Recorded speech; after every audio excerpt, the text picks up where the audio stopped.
துஆவுக்கு என்ன கையை வேற தூக்கணுமா அப்படின்னு நினைக்கிறாங்க பாருங்க. ஏன் ரப்பு படைத்த நம்மை படைத்த ரப்பு அவரிடத்தில் இரு கைகளும் எது கேட்பதற்கு என்ன வெட்கம் இருக்கிறது? அடியார்கள் இரு கைகளையும் உயர்த்தி விட்டால் வெறுமனை அனுப்புவதற்கு அல்லாஹ் வெட்கப்படுகிறான் என்றார்கள் ஸல்லல்லாஹு அலைஹி வஸல்லம்.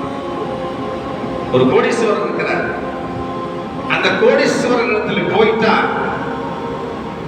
ஏதாவது கிடைக்கிட்டு போறான். அப்ப அவன் என்ன நினைப்பான்? நம்ம இந்த பிச்சைக்காரனுக்கு கொடுக்கலன்னா அவன் என்ன நினைச்சிட்டு போவான்? அடுத்தவன் சொல்லிட்டா பெரிய கோடீஸ்வரர் ஊர்ல சொல்லிக்கிறாங்க, ஒரு பைசா கூட கொடுக்கலையா அவன் அப்படின்னு சொல்லுவானா இல்லையா?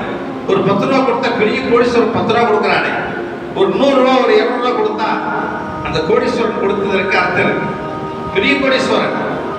ஆனால் அந்த கோடீஸ்வரனே இப்படி நினைத்து கொடுக்கிற பொழுது உலகத்தையே படைத்து பரிபாலிக்கின்ற எல்லா அரசர்களுக்கும் ரட்சகன். உலகத்திலே எத்தனை அரசர்கள் வாழ்ந்து விட்டார்கள். உலகத்திலே நான் தான் ரப்பு என்று சொல்லக்கூடியவர்கள் வாழ்ந்திருக்கிறார்கள். அத்தனை அரசர்களையும் படைத்த ரப்பு சொல்கிறார், உதரோனி என்னிடத்தில் கேளுங்கள், என்னிடத்தில் கேளுங்கள்.